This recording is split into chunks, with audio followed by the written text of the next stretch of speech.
Hello everyone, welcome to study Halla Bol. Study हल्ला में स्वागत है। आज डिस्कस करेंगे एक इंपॉर्टेंट आर्टिकल, पेंडेमिक डिसीज की वजह से जो महिलाएं हैं उनके राइट्स पे, उनके हेल्थ पे, उनके फ्रीडम्स पे किस तरह का असर पड़ा है, तो उसके बारे में आज डिटेल से डिस्कस करेंगे। तो चलिए शुरू करते हैं। लेकिन उससे पहले एक नज़र डाल लेते हैं कि कोविड-19 के आज की तारीख में इंडिया में केसेस कितने हैं। तो आप देख सकते हैं यहाँ पर ये एक्टिव में वेबसाइट हूँ, ये करंट डेटा है।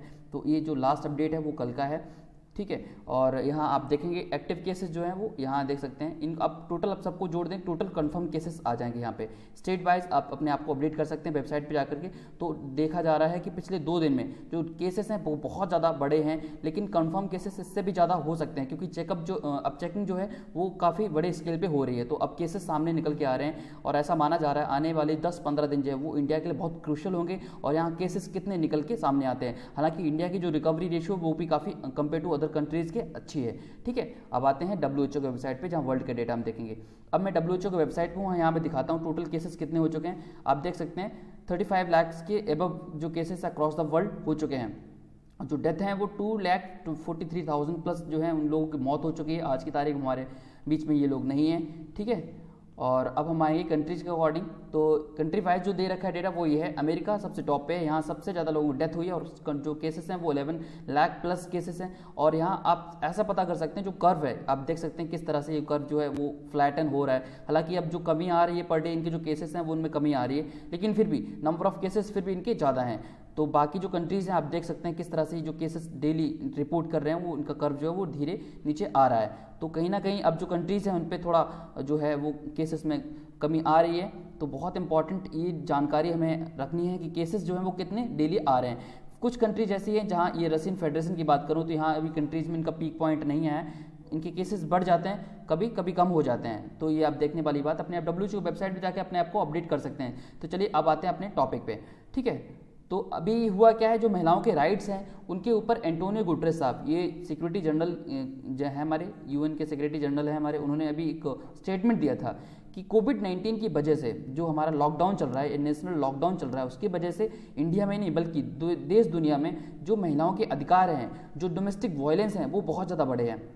जो महिलाओं के राइट्स हैं उन पे बहुत बुरा असर पड़ा हुआ है और डोमेस्टिक वायलेंस भी बहुत ज़्यादा बढ़े हुए हैं, ठीक है। तो इसके बारे में आज डिटेल से डिस्कस करेंगे, ठीक है। तो पहली चीज़ ये है कि सोशल डिस्टेंसिंग, इकोनॉमिक और इनसर्टेनिटीज़ की वजह से जो महिलाएं हैं उनके बीच में बहुत ज़्यादा चिंता बढ़ गई है, क्योंकि पेंडेमिक डिसीज़ चल रही है। तो जो महिलाएं हैं उनकी जॉब भी छूट चुकी है। अब जॉब छूट चुकी है, वो महिलाएं घर पे हैं, तो कई सारे प्रेशर हैं। अब एक चीज़ मैं आपको ये बता देता हूँ, जब कोई महामारी आती है तो एक बहुत अलग सा इम्पैक्ट पड़ता है महिलाओं के ऊपर, क्योंकि कई सारी ऐसी रिस्पॉन्सिबिलिटीज होती हैं जो पुरुष लोग उनसे हट जाते हैं, महिलाएं उनको फेस करती हैं। जैसे कि अगर खाना बनाना है, बाढ़ आ गई है तो फिर उसी जगह में खाना भी उनको बनाना है, और जब कोई डिसीज़ होती है तब भी उनको वही काम करना है। कई सारे ऐसे मुद्दे होते हैं जो ग्लोबली देखे जाते हैं कि महिलाएं जो होती हैं वो जब प्रॉब्लम फेस की जाती है परिवार में तो सबसे आगे महिलाएं होती हैं। अगर मैं अब चीज़ बात करूं कि अगर कोई फ्लड आता है या कोई भी महामारी, नेशनल डिजास्टर होता है, तो महिलाएं क्या होती हैं, अपने परिवार के प्रति बहुत जवाबदेह होती हैं, अकाउंटेबल होती हैं। तो उसकी वजह से क्या होता है कि कई सारी ऐसी चीज़ें होती हैं जो वो आगे रहती हैं। बच्चों की परवरिश हो, चाहे बच्चों की देखभाल हो, चाहे वो कुछ एसेंशियल जो गुड्स हमारे रखे हुए हैं वो उनकी देखभाल हो, तो उनकी जो महिलाएं होती हैं वो बहुत एक इंपॉर्टेंट रोल प्ले करती हैं। लेकिन उसके साथ में उनके साथ में जो डोमेस्टिक वायलेंस होता है उसकी वजह से जो होते हैं उनके राइट्स होते हैं, उनकी फ्रीडम्स होती हैं, उनकी हेल्थ जो होती है वो डिटेरियोरेट हो जाती है, ध्यान रखिएगा। तो इसकी national commission of for women, जो ये हमारा कमीशन है, तो इसने अभी अपना एक इशू स्पाइक किया था। उन्होंने ये कहा था जो डोमेस्टिक वायलेंस है वो बहुत ज़्यादा बढ़ा हुआ है नेशनल लॉकडाउन की वजह से। तो चलिए आगे बढ़ते हैं। तो डोमेस्टिक वायलेंस होता क्या है, इसे बोलते हैं DV।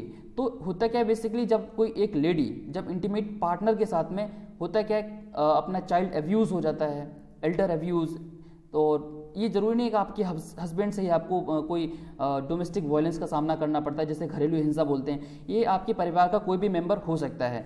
WHO के अकॉर्डिंग एक डेटा जो इन्होंने बहुत इंपॉर्टेंट दिया वो ये कहा, दुनिया में हर 3 औरत में से एक जो औरत है, एक वुमेन है, वो डोमेस्टिक वायलेंस का शिकार है। तो आप देख सकते हैं। अब वो डोमेस्टिक वायलेंस फिजिकल वायलेंस हो सकता है, सेक्सुअल वायलेंस हो सकता है, किसी भी तरह का हो सकता है।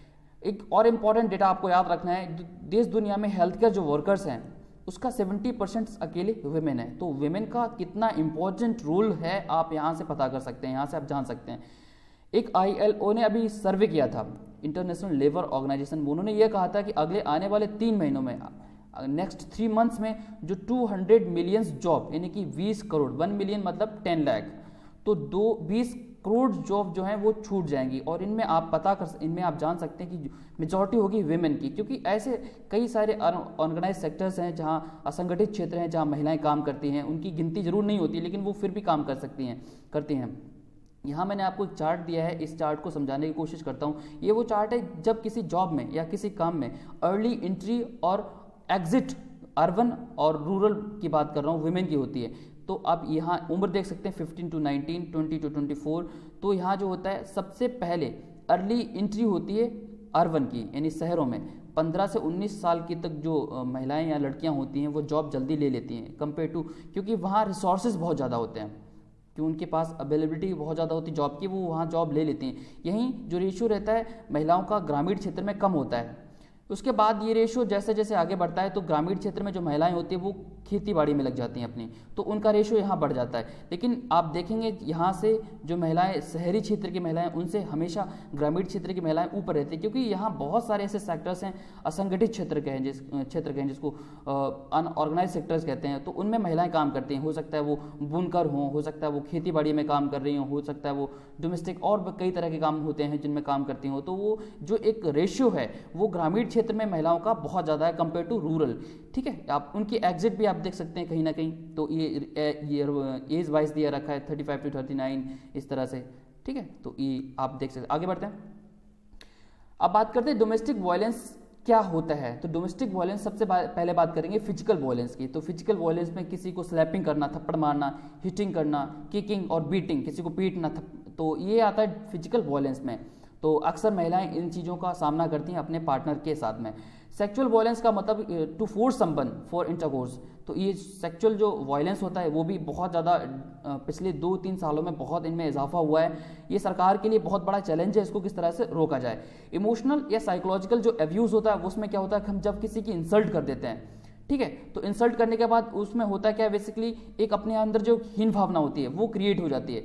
किसी को कॉन्स्टेंट ह्यूमिलिटेशन करते हैं, इंटिमिडेशन करते हैं, डिस्ट्रॉइंग थिंग्स, किसी की इंपॉर्टेंट जो बहुत प्रिय चीज़ है उसको डिस्ट्रॉय कर देते हैं, तो उस पर एक अलग सा साइकोलॉजिकल एक इफेक्ट पड़ता है। तो बहुत इंपॉर्टेंट ये है कि इमोशनल जो ब्लैकमेल करना, इमोशनल किसी को इमोशनल जो अब्यूज़ करना, उसका जो होता है लॉन्ग टर्म जो एक रिजल्ट होता है वो बहुत ज़्यादा पड़ता है। आपने अक्सर देखा होगा आपके मन में कोई भी चीज़ अगर चलती रहती है वो आप किसी को नहीं बता पाते हैं, तो उसमें एक अलग सा एक इफेक्ट पड़ता है आपकी वर्किंग पे, आपके रहन सहन पे, आपके कई सारी ऐसी चीज़ें होती हैं जो नॉर्मल से हटके हो जाती हैं, यानी कि वो अब नॉर्मल हो जाती हैं, वो धीरे धीरे होने लगती हैं, कहीं ना कहीं एक प्रेशर सा बन जाता है। तो जैसे थ्रेट्स ऑफ हार्म्स, कोई किसी को नुकसान पहुंचाने की धमकी देना, और threats to take away childrens, बच्चों को अगवा कर लेने की। कंट्रोलिंग बिहेवियर्स कैसा होता है, जैसे आपकी कोई प्राइवेट चीज़ है, जब से कोई प्राइवेट चीज़ है और उसको हो सकता है किसी की दूसरे पर्सन के हाथ में लग गई है, तो उसमें आपका जो कंट्रोल है वो किसी एनीबॉडी एल्स दूसरे पर्सन के पास में हो जाता है, तो आपको वो कंट्रोल करता है, तो ये भी एक वायलेंस है। ठीक है, including isolating a person from a family और फ्रेंड्स, जब आपके परिवार के साथ में कोई फ्रेंड्स या इनसे आप अलग हो जाते हैं तो एक इसका भी एक इम्पैक्ट पड़ता है महिलाओं पे बहुत बड़ा। मॉनिटरिंग देयर मूवमेंट्स, ये एक साइकोलॉजिकल अब्यूज़ है। जब क्या होता है, कभी कोई भी लेडी या लड़की जब होती है उसका जो मूवमेंट होता है कि घर से कहाँ जा रही है, क्या कर रही है, क्या नहीं कर रही है, तो उनको जो मूवमेंट का मॉनिटरिंग करते हैं वो भी एक वायलेंस है, क्योंकि उनके जो राइट्स हैं उनको हम हनन करते हैं। ठीक है, तो दूसरी चीज़ फाइनेंशियल रिसोर्सेज हम कुछ लिमिटेड कर देते हैं, एम्प्लॉयमेंट पे उनका एक फ़र्क पड़ता है। होता है क्या, बेसिकली हम अक्सर देखते हैं जो रूरल एरियाज़ होता है उनमें जो एम्प्लॉयमेंट सेक्टर्स होते हैं वो बहुत कम होते हैं। एम्प्लॉयमेंट जो महिलाओं का जो रेशियो है वो बहुत कम है। क्यों? क्योंकि वहाँ सबसे पहले चीज़ तो रिसोर्सेज नहीं है, दूसरी रिसोर्सेज हैं तो जो घर परिवार से जो अथॉरिटीज़ मिलती हैं वो बहुत कम है, उनको सजेस्ट नहीं करते हैं जॉब के लिए। एजुकेशन जो होता है वो कंपेयर टू रूरल क्षेत्र में कम होता है, क्योंकि शहर के क्षेत्र में रिसोर्सेज हमने फिर अगेन वहाँ रिसोर्सेज काफ़ी होते हैं, अच्छे अच्छे स्कूल्स होते हैं, वहाँ एजुकेशन ले सकते हैं। अगेन फिर गांव में क्या होता है, बेसिकली इतने जो पैराडॉक्सिकल होते हैं हमारे लोग, कि लोग अभी भी ट्रेडिशनल नहीं है, तो उसको एक फ़र्क पड़ता है इस चीज़ का। मेडिकल केयर जो है वो ग्रामीण क्षेत्र में कम है। नेशनल फैमिली हेल्थ सर्वे 2015-16 में हुआ था, उसने ये कहा था कि 30% ऐसी महिलाएं हैं इंडिया में जो 15 to 49 एज की हैं जो फिजिकल वायलेंस को कभी ना कभी सामना करती हैं। 30% की बात हो रही है और एज देखिए 15 to 49, तो कितना कम है। ये हो सकता है आपके परिवार के सदस्य हों, आपके पिताजी हों, आपकी माताजी हों, आपके भाई बहन हों, तो उनसे ये हो सकता है। ये जो फिजिकल वायलेंस है तो कहीं ना कहीं ये फैमिली के मेंबर्स भी इसमें पार्टिसिपेट होते हैं। आगे बढ़ते हैं। एक रिपोर्ट है जहां बहुत ज़्यादा इंपॉर्टेंट है, जो मैरिड वुमेन की बात की गई है। मैरिड जो वुमेन होती हैं, महिलाएं होती हैं, विवाहित महिलाएं होती हैं, उनमें फिजिकल वायलेंस, सेक्सुअल वायलेंस और इमोशनल वायलेंस जो होता है वो 83% होता है। ठीक है, और ये बेसिकली देखा गया उनके हस्बैंड के द्वारा, जो उनके पार्टनर्स होते हैं वो उनको अब्यूज़ करते हैं, उनको जो उनके राइट्स होते हैं उनका हनन करते हैं। तो बेसिकली एक चीज़ और ध्यान देने वाली बात है, इसके बाद में अब्यूज़ जो होता है वो उनकी मदर्स के जरिए होता है, माता होते हैं और उनके पिताजी होते हैं, सिबलिंग्स होते हैं, हस्बैंड्स होते हैं, तो इनका एक बहुत मेजर पोर्शन जो है वो कवर हो जाता है इनके द्वारा। यानी कि ये जो महिलाएं हैं वो मैरिड के बाद में भी बहुत ज़्यादा वायलेंस का सामना करती हैं। कई सारे ऐसे काम होते हैं जो उनको ना करने के बावजूद भी करने पड़ते हैं। तो आप देखते होंगे अक्सर आपके घर परिवार में, आसपास में कई सारे ऐसे जो महिलाएं, लेडीज़ हैं जो अपने राइट्स तो छोड़ो, राइट्स तो उनके होते ही नहीं, कई सारे ऐसे काम होते हैं जो ना चाहते भी उनको करने पड़ते हैं।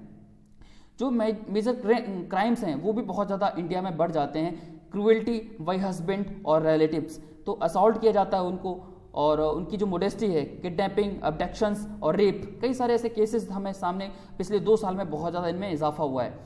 2018 में एक रिपोर्ट जारी की गई थी। यूएन ने ये कहा था कि ग्लोबली अगर हम देखें कि जो फीमेल मर्डर्स हैं, जो महिलाओं को जो उनकी जो हत्या की गई है वो 82% जो डेथ की वो उनके मैरिटल होम्स में की गई है, विवाहित जो प्लेस होता है वहाँ हुई है।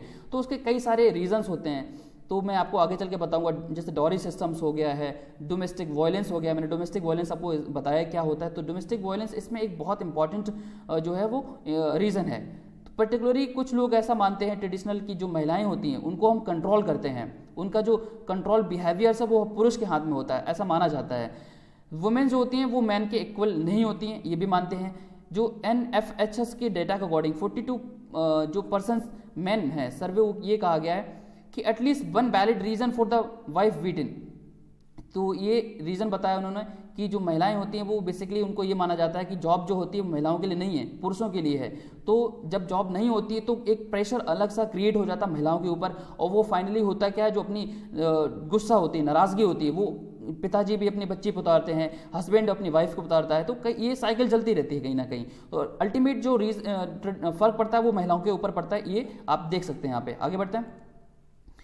एक सोसाइटल इन्फ्लुएंस होता है, देखो होता है क्या, बेसिकली आपने बहुत अक्सर देखा होगा जो बिहेवियर होता है फैमिली का और कम्युनिटी का, जो हमारे आसपास के लोग, क्षेत्र के लोग होते हैं या हमारे पड़ोस के क्षेत्र के लोग होते हैं, उनमें बेसिकली एक जो वायलेंस होता है, डोमेस्टिक वायलेंस होता है, उसको जो देख के फर्क पड़ता है दूसरे के बच्चों पर भी। या हो सकता है आप एक चीज़ समझ सकते हैं, आपके बच्चे जो होते हैं वो अगर डोमेस्टिक वायलेंस होता है तो उनका एक साइकोलॉजिकल इफेक्ट आपके बच्चों पर भी पड़ता है। तो ये बहुत इंपॉर्टेंट है कि आप जैसा करते हैं वैसा आपकी फैमिली के मेम्बर्स या आपके बच्चे जो उससे सीख लेते हैं। ये एक साइकोलॉजिकल चीज़ है, यहाँ ध्यान रखिएगा। बच्चे जो होते हैं वो कुछ नहीं जानते हैं, लेकिन जो उनके सामने होता है वो बहुत जल्दी वो चीज़ सीख जाते हैं।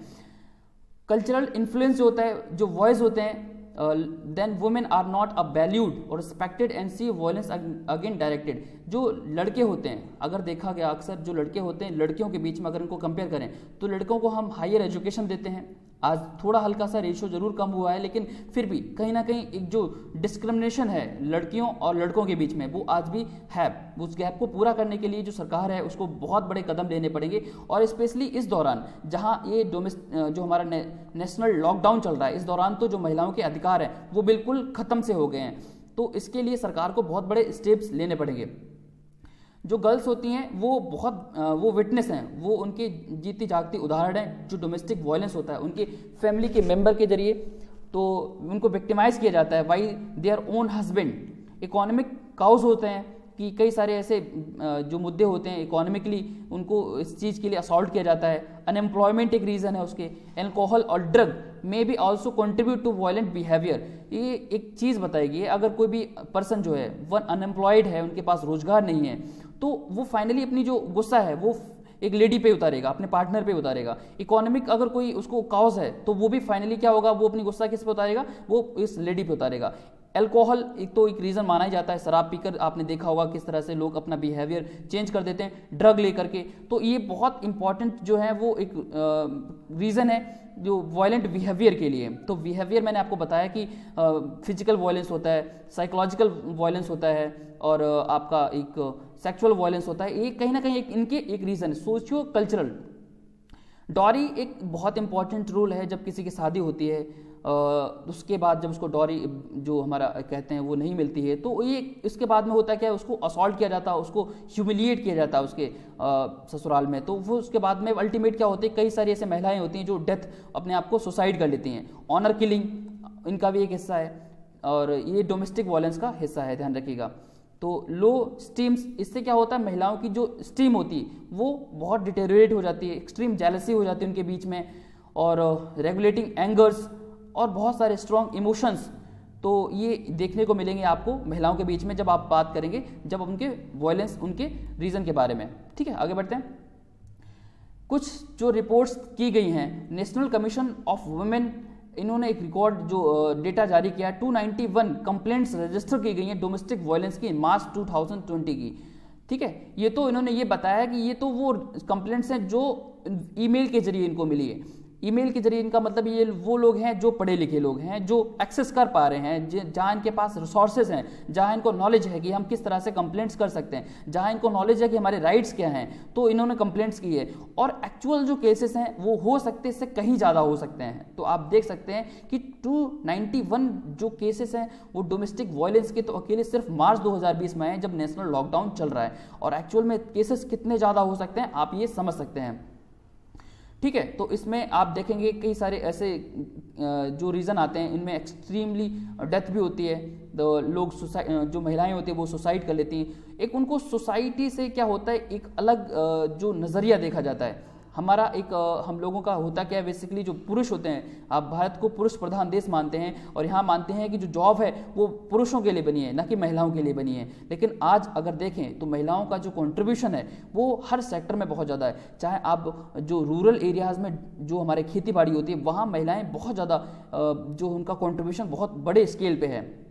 ठीक है, तो ये बहुत वल्नरेबल होती हैं क्लासेस और not able to file any complaints. वो जो कंप्लेंट्स नहीं कर पाते हैं। कंप्लेंट्स फाइल करने का एक रीज़न ये भी है कि उनके ऊपर जो होता है वो उनके हस्बैंड का, उनके पेरेंट्स का काफ़ी ज़्यादा प्रेशर रहता है। कई ऐसे केसेस देखे जाते हैं कि जो उनको पता है उनके जो मैरिटल प्लेस में जो क्या होता है, बेसिकली उनके राइट्स नहीं माने जाते, उनको डोमेस्टिक वायलेंस का सामना करना पड़ता है। लेकिन फिर भी उनके जो पेरेंट्स होते हैं वो किसी भी तरह का कंप्लेंट्स फाइल नहीं करते हैं। क्यों? क्योंकि वो चाहते हैं इसको सुलह कर लिया जाए। तो ये फाइनली कॉम्प्रोमाइज़ तो फिर वुमेन को ही करना पड़ता है। ठीक है, ये आपको देखना पड़ेगा। आगे बढ़ते हैं। तो जेंडर जो इक्वालिटी है, अल्टीमेट जो फाइनली एक है, हम बात करते हैं पुरुष और महिला के बीच में। और ये एक रीज़न यही है कहीं ना कहीं जेंडर इक्वलिटी के बीच में हम बात करेंगे। सस्टेनेबल डेवलपमेंट गोल्स जो SDG 5 बोलते हैं वो जेंडर इक्वलिटी के ही बारे में बात करता है। तो उसके बारे में बात करेंगे। Eliminate all the forms discrimination, जो महिलाओं और पुरुष के बीच में जो डिस्क्रिमिनेशन है उसको खत्म करना, जो वायलेंस होता है उसको महिलाओं के खिलाफ में उसको कम करना और उनको शेल्टर देना। शेल्टर मतलब उनको हो सकता है कई ऐसे महिलाएं होती हैं जो उनको हस्बैंड के द्वारा छोड़ दी जाती हैं, लेकिन फिर उनको शेल्टर देना, तो ये भी एक इम्पॉर्टेंट जो इसमें पार्ट है। जो हमें जो सस्टेनेबल डेवलपमेंट गोल्स हैं 2030 तक उनको पूरे करने हैं। और ये हैं क्या, अगली वाली स्लाइड में आपको बताऊंगा। तो उनकी वजह से क्या होता है, जो चैलेंजेस बहुत ज़्यादा महिलाओं को सामना करना पड़ता है। साइकोलॉजिकल इम्पैक्ट है उनके ऊपर, मेंटल हेल्थ पर है। तो further increases the job losses, job खो देती है महिलाएं, तो उसकी वजह से ये जो प्रेशर है वो बहुत ज़्यादा महिलाओं के ऊपर बढ़ जाता है। आगे बढ़ते हैं। अब मैंने आपको बताया ये हैं सस्टेनेबल डेवलपमेंट गोल्स जो हमें 17 कंप्लीट करने हैं 2030 तक। उसमें नो पॉवर्टी, जीरो हंगर, भुखमरी से बचाना हमको, good health and well being, ये जेंडर इक्वालिटी एजुकेशन देना हमको, जेंडर इक्वालिटी, इसके बारे में हम डिटेल से बात करेंगे आज। लेकिन फिलहाल मैं आपको एक नज़र में बता देता हूँ। क्लीन वाटर एंड सैनिटेशन, ये वो चीज़ें हैं जो तो हमें मुहैया करानी ही पड़ेगी। Affordable and green energy, direct work and economic growth, ये एक हमारा सस्टेनेबल डेवलपमेंट गोल का एक हिस्सा है। इंडस्ट्री इनोवेशंस, रिड्यूस्ड इनइक्वालिटीज जो है हमारी, ये आप देख सकते हैं इनको यहाँ पढ़ के। इतने सारे जो हमारे 17 जो गोल्स हैं 2030 तक हमें कंप्लीट करने हैं और इन्हें हमें गैप को कंप्लीट भी करना है। ठीक है, अब आते हैं जेंडर गैप में, जेंडर इनइक्वालिटी में। तो यहाँ मैंने डेटा दिया है, ये हमारा SDG 5 है। तो आप देख सकते हैं 65.46% जो है वो लिटरेट है compare to man 82.14% of man. तो आप देख सकते हैं मैन जो है आज भी जो लड़के होते हैं या पुरुष होते हैं उनको पढ़ाने का अधिकार ज़्यादा दिया जाता है कंपेयर टू वुमेन। तो यहाँ इनके बीच में जो गैप है वो भी आप देख सकते हैं। एक दूसरी चीज़ ये भी देखना है आपको, enrolment of girls in the primary education. तो 100% जो है उसमें 74% women are not enrolled in higher education. तो 74% तो ऐसी महिलाएं होती हैं जो हायर एजुकेशन में इनरोल्ड ही नहीं होती हैं। वुमेन होल्ड ओनली 11% जो सीट्स हैं लोकसभा में, वो सिर्फ 11% सीट्स जो है वो सिर्फ महिलाएं होल्ड करती हैं, बाकी 46% जो है पंचायत राज में। तो आप सोच सकते हैं अगर बात लोकसभा करें तो 100% में 11% इनका कंट्रीब्यूशन है सिर्फ, और पंचायती राज में 100% में 46% तो सिर्फ यहाँ है। ठीक है, तो चाइल्ड सेक्स रेशियो में बात करें तो 919 जो है वो 100 वॉइस पे है। तो यहाँ पर एक डिस्क्रिमिनेशन है, यहाँ गैप है जो चाइल्ड सेक्स रेशियो है। 48.5% जो पॉपुलेशन है of women but only 27.4 women are in the work force. 48% जो टोटल हम कहें महिलाओं की संख्या है टोटल 100% में से, उसमें 27% ही महिलाएं हैं जो आज के टाइम में वर्क फोर्स में इन्वॉल्व हैं। और ये वर्क फोर्स आप ये नहीं कह सकते ये इनके पास सभी के पास जॉब है। इन्हें बहुत सारी ऐसे महिलाएं हैं जो होता क्या है बेसिकली उनके पास असंगठित क्षेत्र में या ऑर्गेनाइज सेक्टर में इन काम करती हैं, जैसे खेती हो गया है, बुनकर हो गया, कई सारे क्षेत्र हैं। 1 in 3 women have experience some form of physical और सेक्सुअल वायलेंस। जैसे आपको बताया था मैंने, WHO ने ये कहा था कि हर 3 महिलाओं में से एक जो महिला है वो कहीं ना कहीं इनका सामना जरूर करती है भविष्य में। SDG जेंडर इक्वलिटी है, उसमें हमें क्या क्या डिस्कस करेंगे। एक तो सबसे पहले डिस्क्रिमिनेशन अगेंस्ट वुमेन, जो गर्ल्स हैं उनके बीच में जो गैप होता है, उनके बीच में जो भेदभाव होता है उनको हमें खत्म करना है। दूसरा होता है eliminate violence against all the women and girls. जो हमें हिंसा देखने को मिलती है घरेलू हिंसा, तो उनको हमें खत्म करना है। Eliminate all the harmful practices such as child marriage. कई सारे ऐसे स्टेट्स हैं, कई सारे ऐसे शहर हैं, कई सारे ऐसे देखा जाता है कि जो महिलाएं होती हैं, जो लड़कियां होती हैं, उनकी शादी कम उम्र में कर दी जाती है। तो ये भी हमें क्या करना है, SDG 5 में इनको गैप को पूरा करना है। Recognise and value unpaid care and domestic work. Unpaid care का मतलब होता है कि जैसे आप सॉरी बेसिकली एक महिला जो होती है वो घर में काम करती है लेकिन इसको कोई पेमेंट नहीं मिलता है यहाँ पे, अनपेड केयर। तो उनको रिकॉग्नाइज करना है हमको कि वो काम तो करती हैं, हम एटलीस्ट उनको रिकॉग्नाइज तो करें कि हाँ वो कम से कम जो फैमिली है उनका कंट्रीब्यूशन बहुत बड़ा है। डोमेस्टिक जो वर्क होता है उनमें जो काम करती हैं महिलाएं, जैसे आपको खाना बनाना हो गया, बहुत सारे ऐसे काम होते हैं जो उनको अनपेड जरूर हैं लेकिन उनको रिकॉग्नाइज करने की जरूरत है हमको। Ensure women participation and leadership in decision making. तो डिसीजन मेकिंग में जो महिलाएं हैं उनको भी हमें भागीदारी बनाना है, क्योंकि ऐसे कई सारे ऐसे जो फैमिली जो डिसीजंस होते हैं उन महिलाओं को हम आज भी उनको भागीदारी नहीं करते हैं। तो इसको गैप को हमें कंप्लीट करना है SDG 5 में, जेंडर इक्वलिटी। तो ensure universal access of sexual and reproductive health and rights. ये आप देख सकते हैं SDG 5 में हमारे 6 जो गोल्स हैं इनको हमें पूरा करना है। आगे बढ़ते हैं, वे फॉरवर्ड क्या है। तो ये आपको बताया गया कि सबसे पहली चीज़ तो ये है कि हमें इन्फॉर्मेशन का ट्रांसमिशन अच्छा होना चाहिए। इन्फॉर्मेशन ट्रांसमिशन अच्छा होगा कहने का मतलब लोगों जो महिलाएं हैं उनके पास में जो एक्सेसिबिलिटी होगी वो अच्छी होनी चाहिए, चाहे वो जो इंटरनेट एक्सेसिबिलिटी होगी ताकि उनके बीच में जो उनके जो राइट्स हैं उनके बारे में जानकारी बढ़ सके और उनको समय रहते हुए इनको ये रिपोर्ट कर सकें, तो इमीडिएट जो एक्शन लिया जा सके डोमेस्टिक वायलेंस के अगेंस्ट में। ठीक है, तो यूटिलाइज ह्यूमन राइट्स। सरकार को चाहिए कि कुछ ऐसे जो ह्यूमन राइट्स हैं उनको जो हनन की जाते हैं महिलाओं के स्पेशली, उनके लिए कुछ जो प्रोविजंस हैं वो पंचायती राज व्यवस्था पे, उनको शहर की व्यवस्था पे, स्टेट लेवल पे काफ़ी बड़े स्तर पे उनको इम्प्लीमेंट करने की ज़रूरत है। दूसरी चीज़ ये कि जो चाइल्ड मैरिज होती है उनको भी रोकना पड़ेगा, उनके लिए भी जो कड़े कानून बनाने की ज़रूरत है। इंक्लूडिंग मोस्ट मार्जिनलाइज सेक्टर्स जो है उनको हमें एड्रेस करना पड़ेगा। एसेंशियल जो सर्विसेज हैं वो महिलाओं को हमें प्रोवाइड करानी पड़ेंगी। तो लॉकडाउन के दौरान में जो महिलाओं के अधिकार हैं वो बहुत ज़्यादा हनन हुए हैं, उनकी वजह से जो उनके राइट्स हैं वो भी डिटोरेट हुए हैं और उनकी जो हेल्थ है वो भी डिटोरेट हुई है। तो इनको एड्रेस करने की सरकार को बहुत ज़्यादा ज़रूरत है। तो चलिए आज का यही एडिटोरियल